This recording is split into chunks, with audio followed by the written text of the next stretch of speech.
እግዚአብሔር ከኔ ምን ይጠብቃል? እግዚአብሔር ከሁላችንም ልዩ ልዩ ነገርን ይጠብቃል። በይበልጥ ደግሞ እነዚህን 7 ነገሮች ይጠብቃል። የመጀመሪያው ነገር ከምንም ነገር አስቀድመን ከምንም በላይ እግዚአብሔርን ልንወድ ይገባል። አምላክህን እግዚአብሔርን በፍጹም ልብ፣ በፍጹም ነፍስ፣ በፍጹም ኃይልህ ደግሞ ውደድ እንደሚል መጽሐፍ እግዚአብሔርን ከምንም ነገር አስቀድመን ልንወደው ይገባል።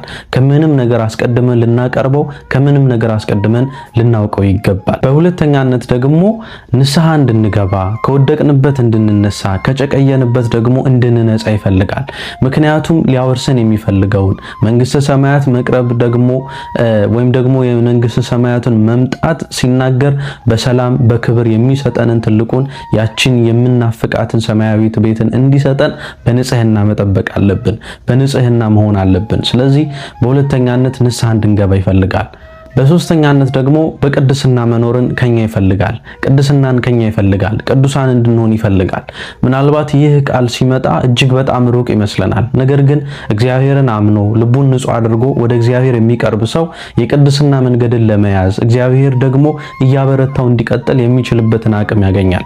ስለዚህ ከክርስቲያኖች ሁሉ እግዚአብሔር ቅድስናን ይፈልጋል። ንጹህ የሆነን ህይወት ይፈልጋል። አራተኛነት ትእዛዛቱን ሁሉ እንድንጠብቅ ይፈልጋል። በኦሪት መጻሕፍት ላይ እንደተገለጸ ሕግ ኃጢአትን እንደምትገልጽ እንዲሁ እግዚአብሔር አምላክም ደግሞ ለሁሉ ይህንን ሕግ መጠበቅ እንደተናገረ ወእመሰ ታፈቅሩኒ እቀቡ ትእዛዜየ እንዳለ በእውነት ብትወዱኝ ትእዛዜን ጠብቁ እንዳለ እግዚአብሔርን እንድናስደስት እግዚአብሔርን ደግሞ የሚፈልገው እንድናደርግ የምንወድ ከሆነ ትእዛዙን ልንፈጽም ልናደርግ ይገባል። በአምስተኛነት ሌሎቹን የምንወድ እህት ወንድሞቻችንን የምናከብር ጉድፋቸውን ኃጢአታቸውን ለመናገር የምንሮጥ ሳይሆን ከእነርሱ ጋር በአንድነት የምንቆም ስንወድቅ የምንደጋገፍ ስንበረታ በደስታችንን ከእግዚአብሔር ጋር በአንድነት የምናከብር የምንሆን የምንዋደድ የምንደጋገፍ እንድንሆን እግዚአብሔር አምላክ ይፈልጋል። በስድስተኛነት በታማኝነት የምንበረታ ታማኝ የሆንን ክርስቲያኖች እንድንሆን ይፈልጋል።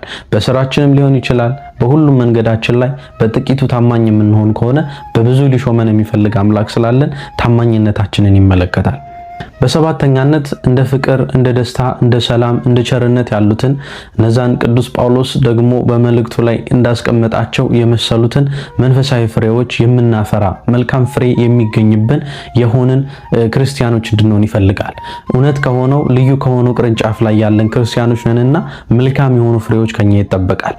መልካም ፍሬንም ደግሞ እንድናፈራ በእውነት እሱ ይህንን ይወዳል። ስለዚህ ወጣቶች፣ ስለዚህ ክርስቲያኖች ቆም ብለን እግዚአብሔር ከኔ ምን ይፈልጋል የሚለውን ነገር መጠየቅ ብሎም ደግሞ ለሰውነታችን መልሰን በተግባርም በሐሳብም ልናኖርለት ልንሰራለት የሚገባ ትልቅ ነገር ነው።